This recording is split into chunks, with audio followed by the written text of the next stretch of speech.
Okay, well, I'll make a start, and if we've got more people joining, I'll admit them in as they join. So hello, my name's Paul Spencer. I'm the Executive Director of Winchester Business Improvement District, otherwise known as the BID. Welcome to this latest Winchester BID Forum, and thank you for your time and for joining us online today.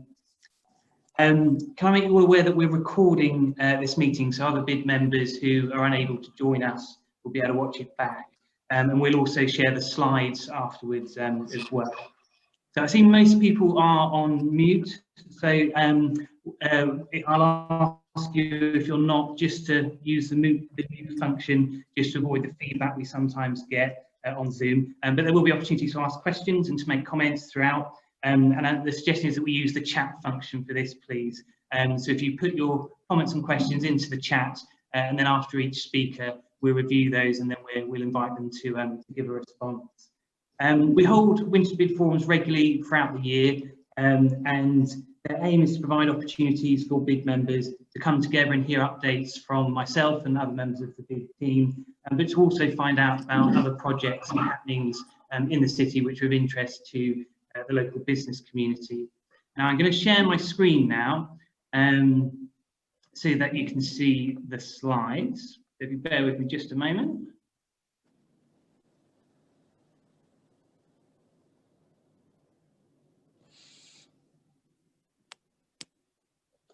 All right, so here we go. So today we've got lots of updates for you and a full agenda. Our last meeting was our AGM on the 1st of July.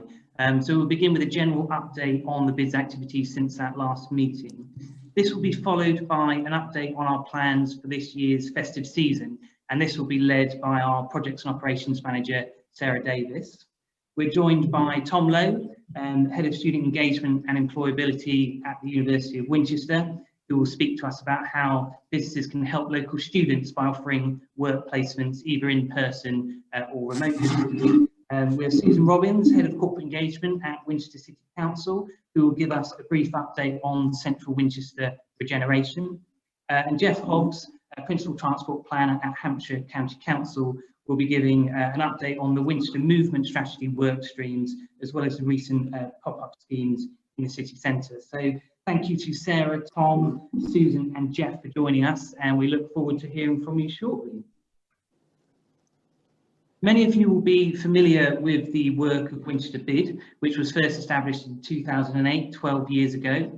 We're a business-funded and business-led organisation working with over 700 businesses in the city centre. There are around 320 BIDs across the country, and Winchester BID was one of the first in the south of England.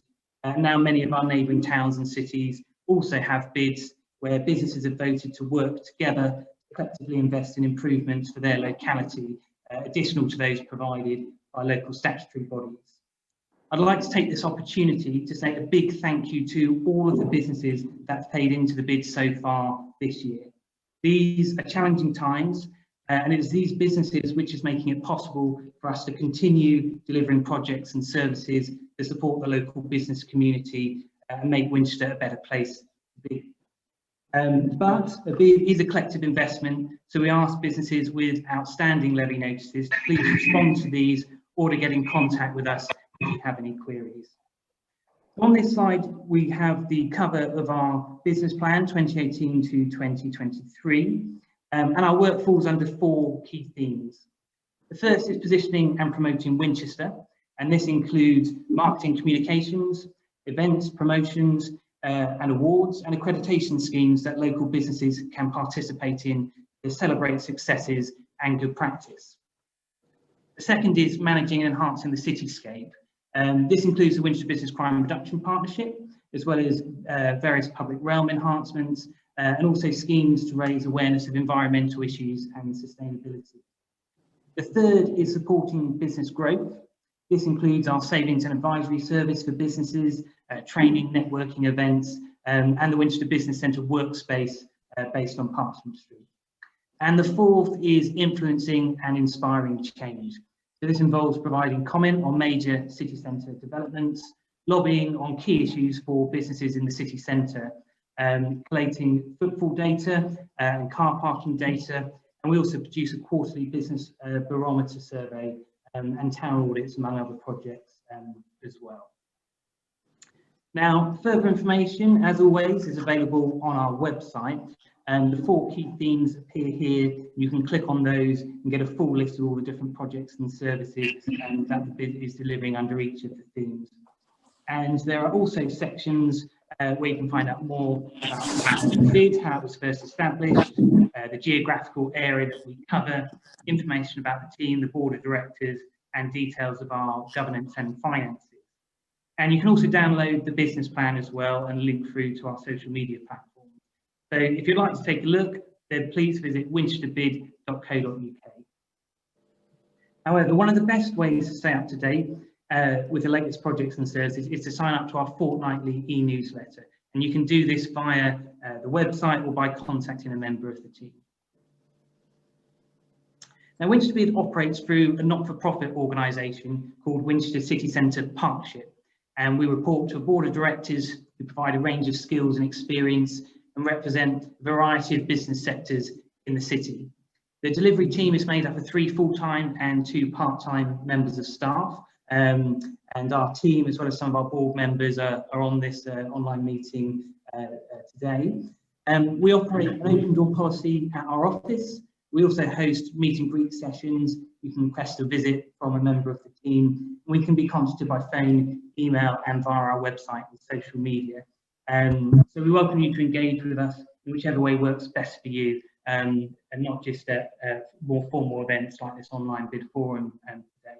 And of course, video calls on WhatsApp, Zoom, and Teams are all becoming much more common, and you can communicate with us that way too. So over the next 2 slides, I've included a selection of images and graphics posted on our social media over the past few months. We're very active on social media, so please do follow us. You'll be able to find out all about what we do. So what have we been up to since the AGM on the 1st of July? I'll give you some of the highlights. We celebrate July as Independent Business Month, and we ran a social media campaign using the IndWinch hashtag and promoted our Winchester Independence Pocket Map, which is available in hard copy and also online. In July, we saw more businesses reopening following non-essential retail in June. We saw hospitality and hairdressers reopen, followed by close contact services, gyms and leisure centres. We helped Winchester City Council to prepare and distribute back to business packs. We ran online campaigns in the local press with the local press and online to promote different sectors as they reopened, and provided guidance to the public about how they can support their local business community. We were also in the city centre, and so were our BID rangers to offer support, guidance and reassurance. And we were and also continue to share updates from local businesses with the public using the Hello Winchester hashtag on social media. We have a dedicated COVID-19 page on our website, which is regularly updated as new announcements are made which affect businesses, and there's lots of useful links on there, so do go and take a look if you haven't been on there already. There's been lots of online meetings. This is something we're all getting very used to this year, but it's allowed us to stay in regular contact with businesses and partner organisations, local and central government, industry bodies, and also with other towns and cities across the country to stay informed about best practice responses to place management during the COVID-19 pandemic. We published our last business barometer report at the end of July, and the next one will be published next week. The business barometer provides vital intelligence on current and future trading outlooks and helps us to better understand trends, compare our progress with similar destinations, and understand how particular events impact businesses in Winchester. And obviously the impact of COVID-19 has been a big part of that, and the barometer helps to understand those impacts locally. The Winchester Business Excellence Awards nominations closed at the end of July. We received a huge number of nominations, and it's really amazing to see how businesses have adapted to the new normal with innovative ideas. The judges have now met, and an announcement about this year's winners will be coming very soon. In August, our small team was reunited as we welcomed back team members which have been on furlough since April. Work from home guidance was relaxed and more offices started to reopen, although this guidance has since changed. We helped to promote the government's Eat Out to Help Out scheme and the Shop Local Week, and also the Enjoy Summer Safely campaign. Sadly, at the end of August, we saw flash floods, which particularly affected businesses in the lower part of the High Street and the Broadway. And this was really sad to see after what's been already a really challenging year. Our team was on site the morning after, offering to help businesses with the clear up, and we also were liaising with Hampshire Highways and Winchester City Council on their response too. Separately, we're also now in discussions with Debenhams about setting up a business flood protection hub at their store, where we can keep sandbags and other equipment nearby for businesses if this were to happen again in the future. During August, our team members returning from furlough were busy catching up with just generally, and also working both remotely but also on site as well in the city centre. So they were visiting businesses, seeing how they were coping, offering guidance and asking what we could do best to help them at this time. And these socially distanced visits continued during September as well. We supported a number of festivals recently, which have involved a mix of both online but also in-person activities. And these include the popular Winchester Heritage Open Days, the first ever TEDx Winchester, and also Winchester Green Week. We worked with government, the NHS and the local public protection service to promote the launch of the new COVID-19 app from the NHS. And this month, we relaunched our street cleaning service. So Winchester Bid manages regular additional cleaning and above and beyond the statutory duties of local authorities. And this includes deep cleaning of pavements within the Winchester Bid area, removing chewing gum, and also graffiti removal from business premises. Earlier this month on World Homeless Day, we launched new smart stickers on our charity collection boxes, which help to raise funds for Trinity Winchester and the Winchester Church's night shelter. With cash and spare change being used much less at the moment, the smart stickers enable contactless, cashless and mobile donations from the collection box. And last weekend, we launched Spooky Winch, which is a word hunt around the city centre involving 150 businesses participating this year, which is just amazing. So Spooky Winch is a self-guided, family-friendly trail around Winchester, and the aim is to encourage people to discover more of the city centre. So participants search for spooky words hidden in the windows of businesses around the city and have the chance to win goodie bags, as well as a special Halloween hamper filled with great prizes from local businesses. And finally, we've been talking a lot about Christmas. And in the bid, conversations about Christmas usually start in the summer, around sort of August time. And there's also quite a lot of work which has to be done by the 1st of September, all the licenses we need in order to put the lights up around the city. Now, we know it's going to be quite different this year, and it's been a difficult year for many of us. So we're determined to bring some festive cheer to Winchester. Now, Sarah will be talking to us more about this. And as we set up her slides, there is an opportunity for questions if anyone has any questions relating to my general update on our bid activities. So do put your questions in the chat and I'll have a look as we're changing over presentations. And if questions come later, then I can also answer them in the chat as well, if we're on other speakers. But if you take a moment to do that, and we will just, I will stop sharing my screen and we'll ask Sarah to share hers now.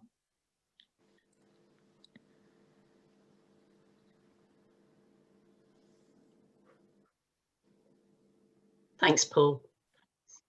Okay, so we've got a few people saying hello in the chat, so no questions yet. So we'll be over to you, Sarah, and obviously if any questions come in, we can answer them along the way. So thanks very much. Fine and lovely. Thanks, Paul. It's amazing how much we can achieve in such a short time.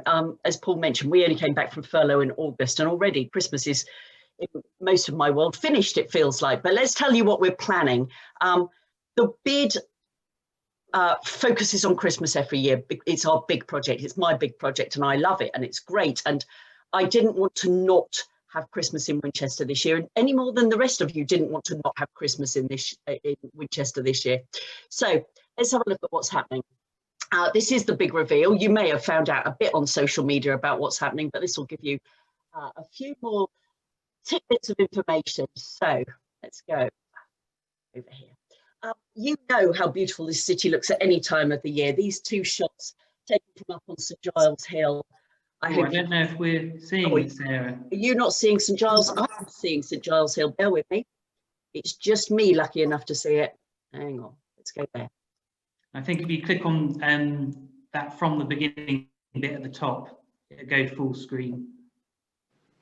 Hopefully. You'd think so, wouldn't you?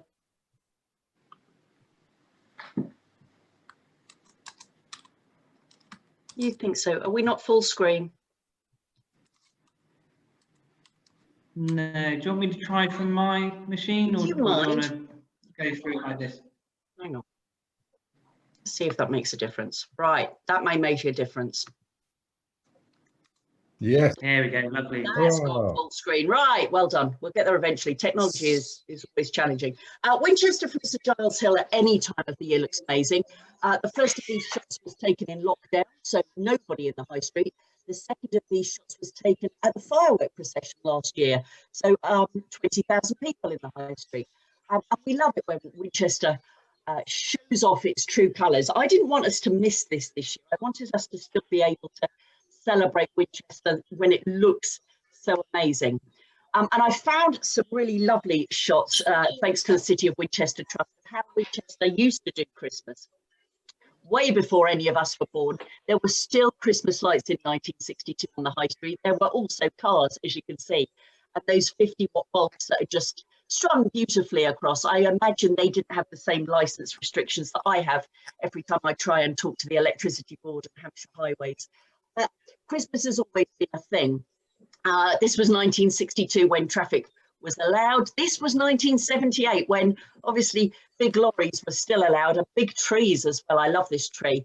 The biggest tree we've ever had in the high street is 38 feet. You'll be glad to know that 38 feet is what we're aiming for this year. The tree will be arriving, believe it or not, 2 weeks on Monday. So on the 9th of November, I'm not encouraging you to come and see it. I'll make a film about it, don't worry. But on the 9th of November, this year's tree will arrive, and we will be positioning it in a not dissimilar fashion in the high street at the same place. The reason we can't move the tree, and this is a question that I get asked, the reason we can't move the tree is it actually stands in a pit in the high street. If you look closely when you walk past NatWest next time, you'll see some manhole covers. We take one of those manhole covers up, there's a 4-foot pit underneath, and the tree is dropped in and wedged in there. That's why the tree always goes in the same place. Other fascinating facts you might not know and have heard made up: it doesn't come from Norway. We've never had to get a tree from Norway. It's not free either, by the way, we do pay for it. It has in the past come from Romsey. Romsey have run out, believe it or not, so I've had to go a bit further afield. But the tree will be arriving very shortly. We all know the sad news about the Christmas market not happening. It was a bit of a shock. It was a bit of a blow. It was probably, if we think about it, the best move given the current consideration, the current situation. We're working really closely with the guys at the cathedral because they still want to put on events. They still want to do stuff. They still want people to visit, but they're really restricting the offering. They're really thinking about the audience that they want to attract, and it's going to be much more local. We're not going to see the coach parties. We're going to see local people coming for a local Winchester Christmas. And let's be quite honest, a lot of the locals have been put off in the past about coming into the city because it gets so busy. That's not what's going to happen this year. It is going to be much calmer. It's going to be, their whole theme is comfort and joy. So it's going to be nice and calm and beautiful and spaced, but there will be stuff going on at the cathedral. This was last year's switch on, which I absolutely, I can't believe we lived through. And I can't believe we can't do it this year. There were 20,000 people near enough in that high street last year. This was taken from the stage. you can see up to, I don't know where those lights are, probably in the middle of the high street. This crowd went up to Barclays Bank, Jewellery Street Junction. We won't be doing the switch on this year. I'm not even going to tell you when the lights are going to be switched on. If you've been in the city, you will see that the lights are up. They are in situ. It's not a case of this. We don't do this in Winchester. It is a case of this. So we will have the tree, we will have the lights will be lit. It will be done when it's done, I'm not telling you, because we can't incite those crowds again. We can't have those people coming to see it. But what we can do is still give people that physical experience of Christmas. We're making a film. We've already started a film about how Winchester does Christmas. So everything from the build up, so the arrival of the lights, the installation of the lights, the installation of the tree, will be filmed, and we'll be putting out film footage through our social media channels on regular basis. Also a film that says to the public, a bit wider afield, come to Winchester, it's open all through the festive period. You don't have to just come on one day. So we're currently making that film. And what's really nice is we've got a few special treats up our sleeves. The Winchester Top Secret Christmas Filming Adventure, it doesn't necessarily slip off the tongue, but it's kind of what it is. So we're going to be out filming with these guys, with Integrate Dance and with the Theatre Royal and with Winchester A Cappella and the very shocked looking girls from Spitfire Sisters. We're going to start filming some stuff out on the high street. Again, nobody will know why it happens or what it is. It'll just be little pop-ups that we can drop into our Christmas video. The big treat, as far as I'm concerned, is the Winchester Nutcracker Trail. We love a trail at the bit. We love a trail in Winchester. So we have got 14 of these bad boys arriving in the city, and we are going to put them all over the city so that people could do a, again, socially distanced, walkable, COVID-safe trail around to find each of the nutcrackers in our city.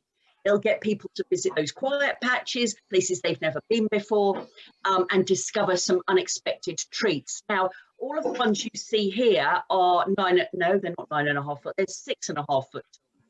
But as a special treat, there will be one in the city, and again, you can go and find him, who is 12 feet tall. He will be arriving, he will be installed, he will be magnificent. So please spread the word about the Winchester Nutcracker Trail. We'll do a lot of press about it beforehand, of course. Trail sheets will be available at the Visitor Information Centre, and there will be a lovely prize for people who complete the trail. So that's our nice big treat. That kind of appeals to the kid in me. It appeals to a lot of children. It appeals to a lot of grown-ups. What's even more appealing, I'm finding, is the mulled wine trail. I never even knew. I never knew there was such a thing, but there is a mulled wine trail that we are supporting and promoting across the city as well. So it's not just nuts, there's wine as well. Christmas in Winchester probably starts in 3 weeks' time. I'm just giving you the heads up there. So when it starts, there is plenty to look forward to. If you want to be a part of it, if you're not a part of it, if you feel you could be a part of it, then please give me a shout. I'm still looking for final sponsors. If you're interested in a board across the bottom of the Christmas tree, there's a couple of spaces left there, or anything else you'd like to get involved in. My details are on the screen, and I'd like to be the first to say Happy Christmas.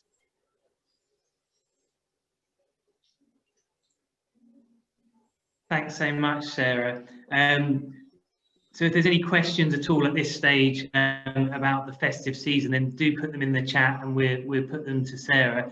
Some really great stuff going on. It's really exciting to hear after, as we say, what's been quite a difficult year. So to have some festive cheer is going to be really, really great. Socially distanced festive cheer. So we're sticking really well to time. So I'm going to hand over now to Tom Lowe from the University of Winchester to talk to us about what they're doing with student work placements across the different courses at the university. So over to you, Tom. Thank you. Thank you, Paul, and thank you to colleagues at Winchester Bid for that update on Christmas. I think it's really good to see that there's lots still going on in that space, and that's something we're looking at a lot at the University of Winchester at the moment. We're quite busy preparing for potentially an England lockdown. That's our main worry at the University of Winchester right now, where students are asked by government to stay at university, and how we're going to make sure that Winchester's still the lovely place we know it is when if that occurs. But touch wood, everything's going okay right now. I'm not here to talk about COVID-19 and the University of Winchester. I'm here to talk about placements. My name's Tom, and I'm the head of student engagement and employability here at the University of Winchester. And I'm joined by our two placement coordinators, Zoe Sipsmer and Annabelle O'Keefe. They're both here in the chat as well. And we're here to just reach out. We've had an initial meeting with Paul already about the University of Winchester are now beginning to strategically prioritize placements with businesses in Winchester and Hampshire more widely. You'll all have heard of the practice at particularly Bournemouth University and the University of Reading, where placements are part of the student experience, so placements working with businesses. This is something that Winchester hasn't particularly prioritized in the past. And for those longer term Winchester residents, you know that Winchester was a college about 15 years ago. So we're still a relatively young university. Some of you will still refer to us as King Alfred's or King Alf's. And this is one area of work that we're just getting around to and beginning to develop. So in the last 2 years, we've begun reaching out to corporate organizations and to small and medium enterprises. And we're doing that for lots of reasons. One of them is you can advertise a job for free at the University of Winchester. So if any of you ever have a part-time job or a full-time job, you can advertise them at the university. But also it's part of our drive to just work more with the community. And we're very involved with Winchester Bid already, but we're only 10 minutes walk from the high street and from the centre of the city, and we want to make sure that we're reaching out more as one of the biggest employers in the University of Winchester. In Winchester, sorry. So the main thing I want to talk about is our placement offers that we're just beginning to offer to our students and to external companies in the surrounding area. And there's 4 that I'm going to tell you about quite simply. And I haven't got any slides because I wanted to ensure that there was time for any Q&A afterwards. And sometimes we can have too many slides. Not that the last set of slides weren't wonderful. So the 4 different placement options that we have are all of them are for our current students to become involved and gain some real work experience in an actual business environment in Hampshire and during their degree. So we attract lots of very smart university students to our university, and a lot of them arrive at university with possibly experience in Starbucks or experience working in shops and in the service sector. And what we are keen to do is ensure that they leave with some form of tangible experience of working either in an office setting, or if any of you present here in this meeting are thinking, well, I'm a service sector, I'm an independent shop, bar, a restaurant or a cafe, or doing maybe some marketing work for a small business or some social media work for a small business, anything that's more to do with the managing or the project management or the marketing of businesses. Now, there's 4 different ways that you can get involved, that you can do a placement at Winchester. And I think if this is mainly small to medium companies we've got present this evening, the 2 of the ways is taking on a part-time student who would typically work with your organization 1 day a week, or sometimes 2 days a week, for a set amount of time. So we have 2 different interim semester placements that take place alongside studies. One of those is 15 days long, and the other placement type is 30 days long, and they are both part-time placements that students can take during their time, and these can be voluntary as well, so there's no cost to the business that takes them on, because we cover those costs in terms of we give the students a bursary if they're doing a voluntary part-time placement. So I hope that's music to some of your ears who are thinking, I don't have any money to take anyone on right now. So I'll just reiterate those 2 offers. So they're part-time placements, typically 1 to 2 days a week, though they can do them intensively for either 15 days or 30 days. So they could do those 15 days straight, maybe in April, over 3 weeks, or they could do 15 days over 15 weeks, doing 1 day a week. So they're the two voluntary options we've got. So they don't cost you anything as a business. We do ask for a few things. So we ask to check that you've got personal liability insurance, that there's an appropriate workstation for the student to work at, so they're not stood up on their iPhone or something. And during COVID-19, we ask for a risk assessment that's been conducted for your workplace during COVID-19, which I'm assuming we all have. So they're the two part-time placement opportunities that are voluntary. And then the other two placement opportunities we have that may be more attractive, you may think, well, I don't want someone part-time. I need someone to do some proper work for us. I need someone who can be working with us on a daily basis for a number of months. So we're also offering two other placement options both to our students and to businesses, and it's got to work for both parties here. So we really want it to work for the business first. We don't want to be giving you a liability that's going to put chaos in your weekly operations. We want to ensure that we're working for you, but that's why we have more of a menu.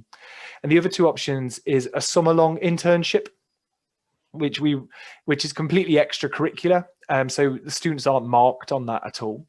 And that we typically recommend it's at least 6 weeks, but we do ask that is paid, because that goes over an amount of time that we would deem unacceptable for voluntary employment. But we would see that as voluntary participation, but we would see that as a full-time internship.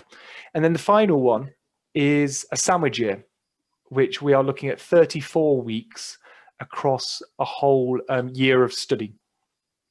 So a sandwich year is when a student would take a gap year from their studies in the library and taking their degree, and they'd spend a year working out in a workplace. And we think that our students will be interested in one of those 4 options that we're now putting on offer. But we're just at the beginning of our story, really. We're keen to reach out. We're keen to see who would be interested in working these different ways. We're keen to get our students some tangible work experiences. I'll be honest, that's what we're after. But we hope that with our flexible approaches that possibly there may be some spaces where our students would fit into your organizations. What do our students offer? Well, they offer people who they offer high energy, high enthusiasm, motivated workforce. They're very willing to do perhaps activities that you've been doing for 5 years and you're thinking, I'm ready to look at something else. But they also bring that fresh perspective of someone who's about to graduate from a degree. So especially in regards to your marketing and social media, that's going to be particularly helpful. I think our students are going to be excellent in those spaces. We have all sorts of degrees now at the university. We have humanities related, so history, criminology, forensics, archaeology, which offer really good all-round students. Then we have students who maybe are more business focused, so business management, accounting, and then ones that are more marketing focused, so marketing, digital media design. So we have a real variety of students here. But really what we want you to do is to reach out, to have a chat with us, not here in this meeting, and we'll come and have a meeting with you, and we want to hear what would work best for you. What type of student are you after? We want to get to know you, and then what we can move on from there, and hopefully we can provide you with some students in the years ahead that will help your business meet some of its goals, and perhaps give a bit of extra human resource at a time when resources are a bit stretched. So I hope that especially those part-time voluntary opportunities will be popular with you. So that's my pitch to you. We're going to I think we can put a file in the chat on the right hand side. So I'm going to put a file that has more information. So it's a bit of a leaflet. We designed it as a leaflet, but we can't give out many leaflets right now, as I'm sure you all know. But I'd be just really keen for you to get in touch. If anyone is interested in what we're saying, and I can already see, thank you, Blake has already written in the right hand side to say that you're interested. Could you just write your email in the right hand side and we'll get in touch with you right away. And my colleagues Annabelle and Zoe will be in touch, and we'd love to hear more. Listen to your story, listen to your challenges, listen to where our students may fit in, and hopefully it could be the start of a great and fruitful relationship for everybody who's involved. And I'm happy to take Q&A and questions now too. Thank you, Tom. That's brilliant. So any questions, do put them in the chat, and we'll invite Tom to answer. I mean, there's a bit of a testimonial at Winchester Bid. We've worked with offered student work placements on a number of different projects and always had a really, really good experience.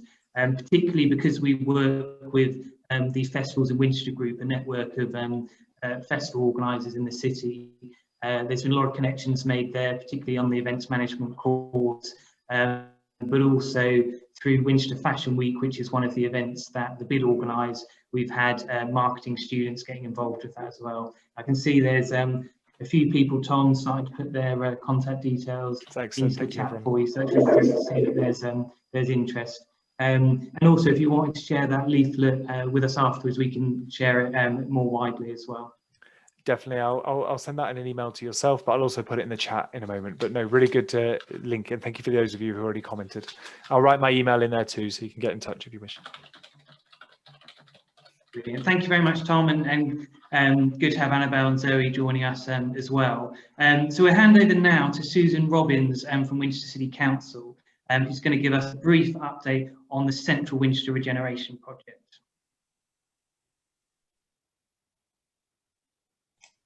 Right, hopefully I'm visible and everyone can hear me. And thank you very much, Paul, for the upgrade. Thank you. Thank you very much for the opportunity for coming along and giving an update this evening. I am going to attempt to share my screen, so bear with me one moment. Let's see. I do have a few slides. Varian Lyons, who's head of programme for the Central Winchester Regeneration Project, is very sorry she can't be here. She's got a clash of meetings, so that's why I'm covering it tonight. Obviously, if you do have questions, I'm very happy to take them, but if they're detailed or too technical, I may not be able to answer them, but I'll ensure that they get passed on to Varian and will provide you any response after the meetings. So the purpose of the update is, and it's very timely to have this opportunity because it's been some time, I think, since we have been before the BID forum. We are in the process of finalising the proposals for how we would like to see the Central Winchester Regeneration Area develop over the coming months and years. And these are firmly based on the SPD that's been approved and all the consultation and input and comment that we've had from people to date. And the proposals will include what the public spaces might look like, issues around the bus routes, the new buildings that might be there, how the site may be laid out, what we're looking to do to the existing buildings, because as you know, one of the points is to retain some of the important buildings on the site. And the reason why it's a good time to talk to you tonight is those proposals are going to be presented at a full report at a cabinet meeting on the 10th of November. So please do note that date, and it is going to be a detailed presentation on those proposals. And importantly, it will be the commencement of a consultation period.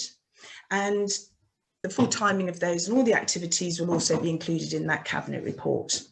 We are looking to host a lot of different engagement methods, activities, sharing information. We could arrange one-to-one briefings. There'll be online sessions. We're looking to create a virtual exhibition where you can go in and you can look at the proposals. We'll make sure that there is information put around the city as well, and that there could be a digital flyer. So lots of different ways of trying to engage. I mean, clearly you can see a lot of that is going to be online and is going to be virtual, but we want to engage as many people as possible in these proposals to hear the views and to hear the feedback. So we are trying to find lots of different routes to those different people.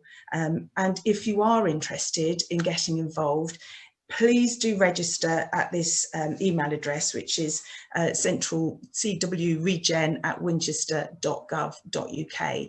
And so then we will know that we can contact you and we can follow up and arrange any specific consultations or engagements that you want. So yeah, please do take note that the 10th of November is going to be a key date for that information and the launch of the consultation.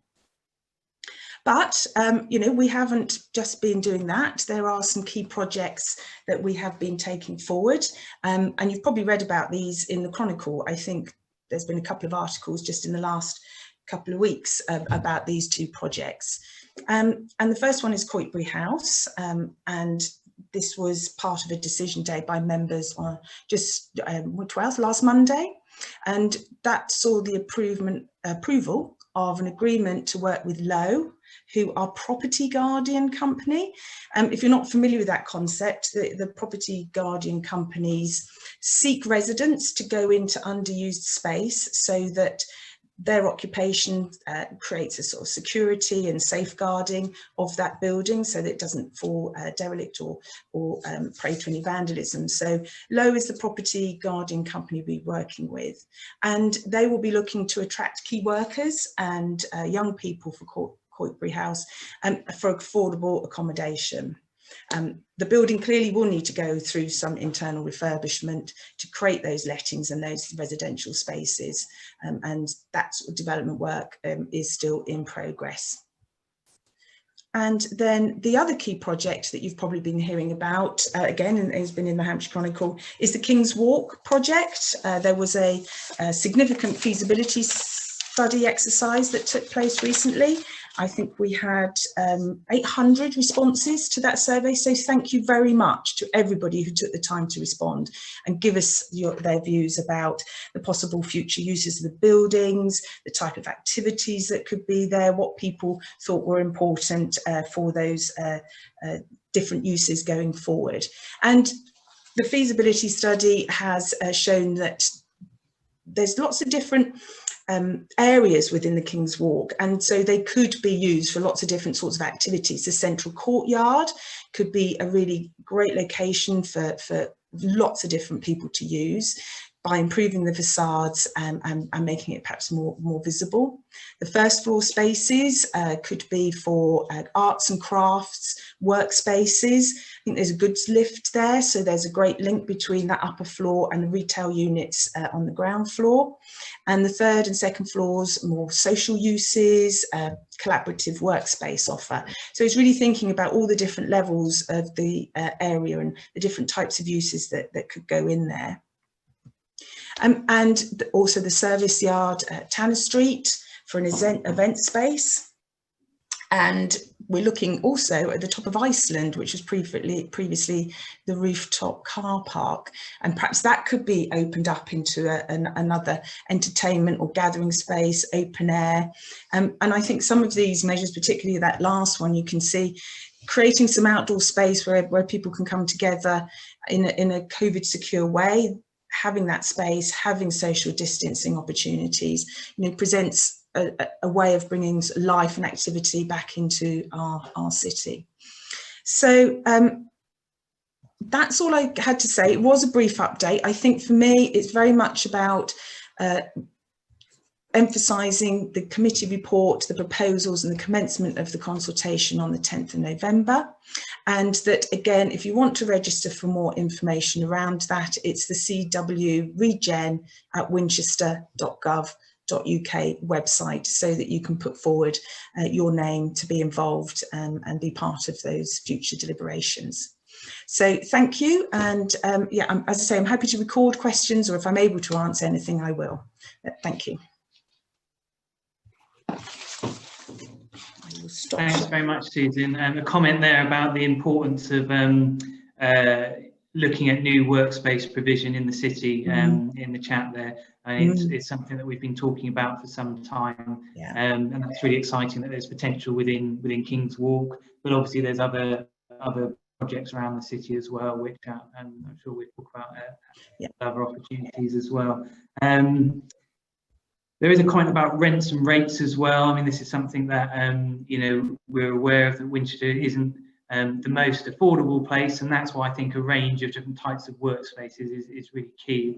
I think some of the types of workspaces that I've heard have been talked about in King's Walk might offer sort of more affordable opportunities for people at different levels of their business and career development, which would be really exciting. So we'll be moving on now to Jeff Hobbs from Hampshire County Council. Thanks very much indeed, Susan. So hopefully he'll be able to share his screen as well, if he has slides for us. So I'll hand over now to Jeff Hobbs at Hampshire County Council. Thank you, Paul. Good evening, everyone. So I'm Jeff Hobbs. I work for Hampshire County Council in the strategic transport team. So I've got 20 years experience working on transport schemes and developing strategies for transport improvements, as well as writing funding bids to government for transport improvements. So I've worked in Wiltshire, I've worked in Southampton, I've worked in London, But yeah, it's nice to be back, sort of focusing on Winchester again, a place where I've lived and known well, a place close to my heart. So thanks for the opportunity to give everyone a short update on the Winchester movement strategy and some of the proposals for improving active travel on some of the roads around the city centre. So I'll share my screen and wow, it works. That's good. Can everyone see nice big slides? Yeah, good. Okay. So to recap, some of you are probably already quite familiar with this, but the City of Winchester Movement Strategy was adopted a year or so ago by the County Council and the City Council as a formal strategy document. Both City and County Councils want Winchester to do well and succeed and be a vibrant, prosperous place that has an attractive offer and a nice quality of life. So the Winchester Movement Strategy is focusing on delivering three main priorities. So the first one is to reduce traffic within the city centre. The second one is to help people to move towards healthier lifestyle choices in how they move around the city, and to invest in infrastructure that will support sustainable growth. So it's a long-term approach, so it's not something that we'll be able to achieve overnight. So there will be different stages of short, medium and long-term improvements. So there are different work streams that make up the movement strategy. So we're looking at ways of expanding Park and Ride to make sure it has a broader reach. We're looking to improve walking and cycling networks, address freight and servicing and deliveries, look at the way the traffic moves around the city centre and the quality of the public realm within the retail core of the city. We're working with Central Winchester Regeneration colleagues to review where bus stands will be in the future once the bus station site gets redeveloped as part of the CWR proposals. And we're looking at ways of managing car parking and access. So the City Council have recently adopted a new car parking and access strategy for the city with an action plan in that. And of course, City Council colleagues are progressing a new local plan for the city. All of that is we've got a transport model that can show predicted changes in traffic flows as a result of changes to the one-way system or changes to vehicle road capacity, park and ride capacity, city centre car park capacity. So we can test and explore how Winchester and conditions for transport in Winchester will respond to making various different changes. So the things that we're going to be doing in the short, medium and long term are increasing the quantity of park and ride provision within the city, reducing the total amount of car parking in the city centre. So there's the station approach proposals, there's the cattle market proposals, and there's scope for other public areas of car parking controlled by the City Council to see new development come into those areas and see a bit of a transformation in the public realm and the offer in those parts of the city.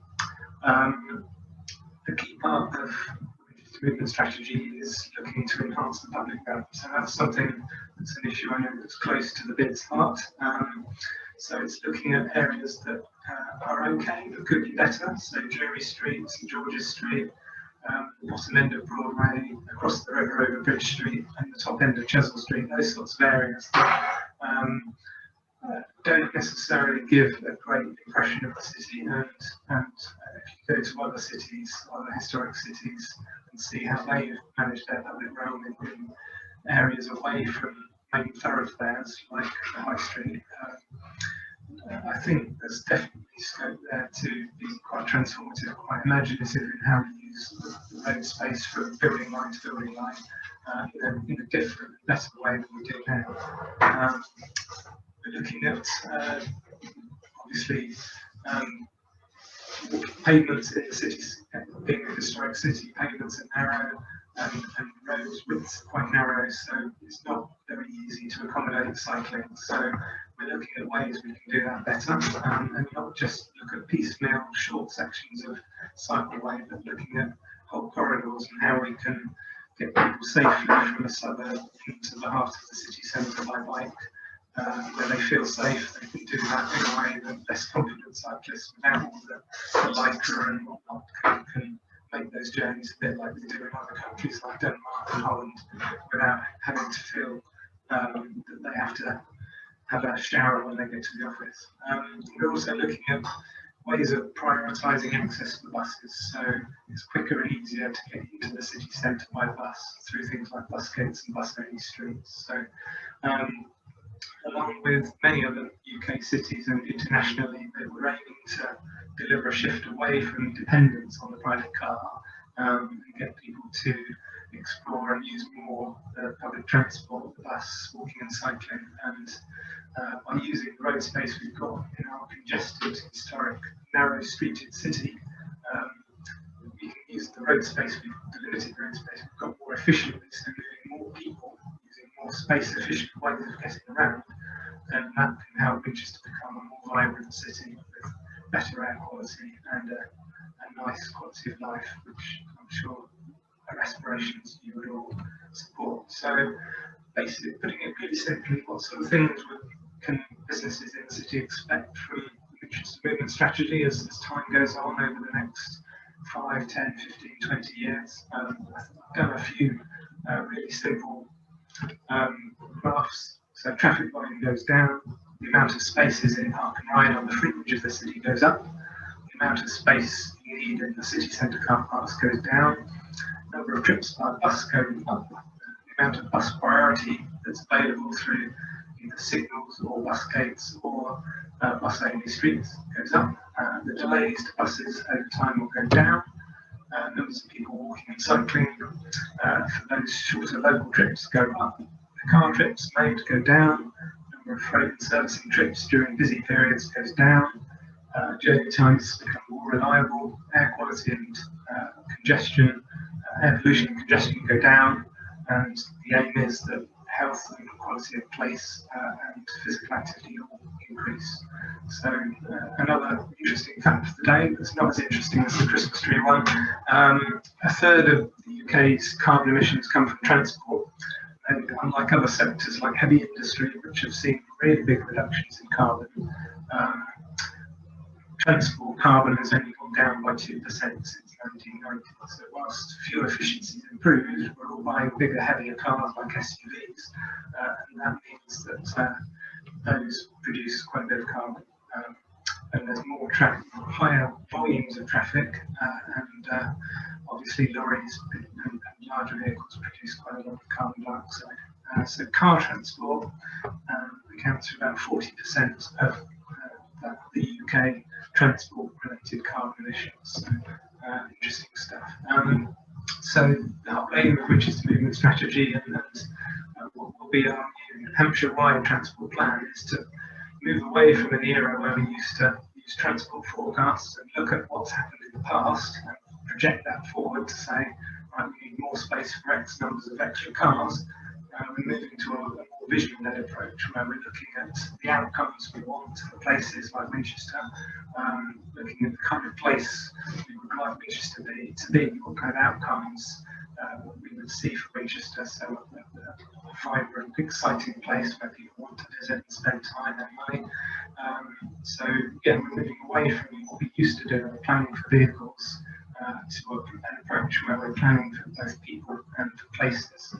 And there will be some streets where movement is the main priority, and then there'll be other areas where we want everyone to slow right down and enjoy what there is to offer. So areas like High Street, St George's Street, maybe Jury Street, look at ways of making those more people focused and less dominated by vehicles. alongside what we're doing, the government is also changing its approach to how people move around. So earlier during the middle of the lockdown in July, just as we were starting to come out of the lockdown, they published Gear Change, which was the national walking and cycling strategy for England. So there's quotes from it here. And the key aim for this is to get councils who are responsible for transport improvements to raise their game and do a better job of providing for walking and cycling within urban areas and elsewhere. So there's some of the characteristics that the cycle routes need to have. So they need to be physically separated from pedestrians. They need to be direct and continuous and not sort of bottling it when things get tricky or difficult. And if necessary to reallocate road space from motorised vehicles, then it should be done. So there we go, right from the top, from Warren Chapp's Secretary of State for Transport. And like with roads and railways, they're promising a long-term walking and cycling budget. So we await the details with great interest for that. The Emergency Active Travel Fund is the pot of money that was announced back in late May by the Department for Transport, and that has helped fund the temporary schemes that we've got in North Walls and Jury Street and the Square, and that has three objectives. So creating a road environment that's safer and provides greater capacity for both cyclists and pedestrians, to help relieve overcrowding and reduce capacity on public transport as a result of social distancing, and in the longer term, looking to deliver more physically active opportunities where people are healthier and we can improve air quality and deal with some of the environmental issues that face our urban areas. So the emphasis of schemes has to be on good quality design and schemes that are useful and well thought out. So the Tranche 1 schemes were using the water barriers, were a chance to test the water, and they had to be implemented fairly quickly with limited opportunity to consult and engage, whereas what we're planning to implement next late spring, next early summer of 2021 is more extended, temporary schemes that look at North Walls holistically and how we can make the road space that's available along North Walls work better, and do the same for Jury Street, where we're looking to get that balance right between vehicles, pedestrians and cyclists. So this is just a kind of scenario of a spectrum of where different councils could choose to go as we potentially over the course of the next 6 to 12 months start to get back towards a new normal, where we don't have so many people infected with COVID-19. So on the left there, we could end up with a much stronger focus on private travel, where bus use actually falls below and doesn't recover from what it was back in January, February time. People don't like using a sort of scenario where people continue to be fairly reluctant to return to using public transport, buses and trains, and as a result, traffic levels will actually end up being higher than they were back in January, February time. Or we can aim higher, we can try and do better. We can aim for a cleaner, greener and more healthy recovery, where we offer people incentives to change the way they travel, particularly for those shorter local journeys by Winchester residents that may be less than a mile or a couple of miles in length. So they have to get the car keys and drive from somewhere like Hyde into the city centre, when it could be quite a short walk. And the same from areas like Stanmore, where you can walk in through past the university at a really attractive walking route that's quite nice as the seasons change. Or you can areas areas like down at Bar End. It's actually really close to walk along Bar End Road, or halfway close along into the city or along the river. So Winchester's got a lot going for it. It could emulate and show what can be done for a clean, green, healthy recovery. And that's something that the City Council and the County Council are keen to work with stakeholders such as the BID to try and come up with improvements along Jury Street and North Walls that help enable that to happen. So some of the design work that we're doing at the moment is looking at for Jury Street. We think the approach where we put pavement widening on the eastern side of the road. The actual number of people that use the eastern side of the road is a lot lower than the western side, and the western side does get quite congested along the frontage of the Discovery Centre. So there's opportunities potentially to widen the footway by about a metre on that west side, and you can still have 2 lanes of traffic. Vehicles can still get up without blocking. So having the 2 lanes of traffic means that from the traffic signals there's enough queuing space without causing delays to people, buses and cars moving up Jury Street. So for Hyde Street, we think there's scope to retain the modal filter that's at the southern end of Hyde Street and make it look a lot less ugly. So the potential there is to use things like planters and other more attractive features than the current signs and red and white barriers. We think there's scope along North Walls to have a 2-way cycle route using the current, what is the second right-hand lane of North Walls, widening the footway on the north side, so along length down to Middlebrook Street.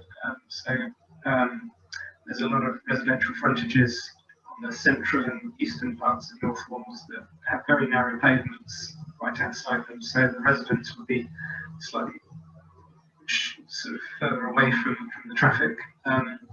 And by having a 2-way cycle lane rather than just a wider footway, we think this could open up easier opportunities from the School of Art to the station and from the Winnell area up to the station, and for those trips that people do that don't take in the High Street, making North Walls a more pleasant place to walk and cycle is probably what's needed, because people do use it at certain times of day, but during the middle of the day it's not a particularly pleasant place to walk or cycle. So yeah, it could be made much nicer. People do use it, and more people would use it if it was more pleasant and attractive. They're thinking quite carefully about the impact of taking a lane out on vehicle movement. So we would design it in such a way that if we would use bolt-down curbs and temporary reversible measures. So if at a point in the future traffic was back to at or above pre-COVID levels, we would be able to remove those bolt-down curbs and temporary features. But we think, bearing in mind that longer-term goal for Winchester of having more spaces in Park and Ride and less spaces in the city centre, this is a good fit with that longer-term aim of making that Winchester movement strategy aim of making the city centre less dominated by cars and vehicles. So whilst this is a short-term measure, it does fit in with those medium and longer-term aspirations for Winchester.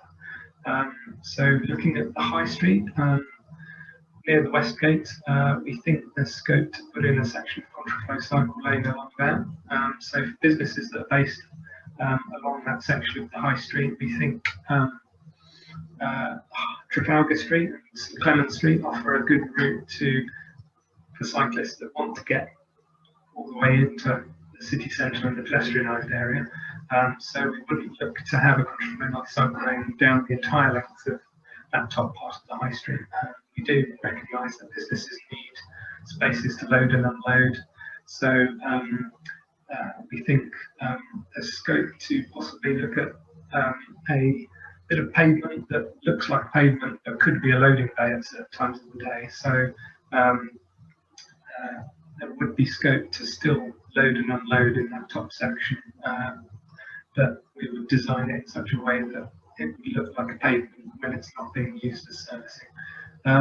So yeah, those are some of the emerging thinking and design that we're doing for these extended temporary schemes. But obviously, the government is keen that for these schemes that we engage well, we take it out to residents and businesses and get their views and feedback on these proposals. So that's what we'll be doing before we put these in. So we want to take the time to get them right, to listen to businesses and to make sure that what we implement is fit for purpose. And once it has been implemented, then we will look to make changes to signal timings of traffic lights to avoid making very, very long queues.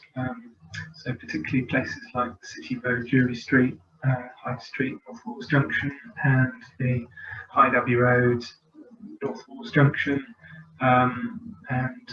Yeah, so I think monitoring is going to be very important. So we will use traffic counts to monitor flow and congestion. We will keep an eye on queue lengths through surveys to see where the backs of queues are and how that compares to historic levels.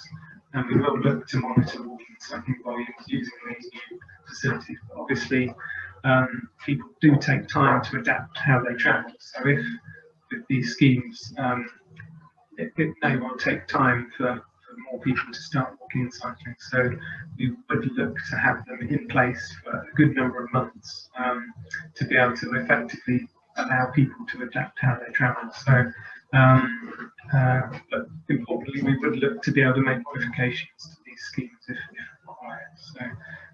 So quick rattle through a bit of an update on where we've got to with the movement strategy and with these more extended temporary schemes that we would look to learn lessons from what's gone in and what works and what didn't work, and come up with something that should make things more attractive for pedestrians and cyclists, and look to minimise and mitigate any impact on vehicles. So, yeah, if there's any questions, look in the chat. Thanks very much, Jeff. I'm just having a look in the chat. I can't see anything in there at the moment. If anyone has got any comments, do put them in. Obviously, working with the business community, we get quite a lot of comments and about different traffic issues and movement issues. But we are in close contact with both the county council and also the city council on different schemes. So if you've got something that you want to raise based on what Jeff's shown us this evening, but it's a bit too complicated to type into the chat, you know, by all means get in contact with us and we can pass that feedback on. I hope this evening's been useful. We've only got a few minutes left of time, so if you want to find out anything more about any of the projects we've been talking about, then do get in touch with us and we'd love to hear from you. I think a few takeaways. I think, you know, it's important that we all realise that despite the challenges of this year, you know, some of the major projects happening in the city are still being discussed and still being worked on, and are still being progressed forward. So it's important that we all, you know, as people interested in the future of our city, get involved in those conversations.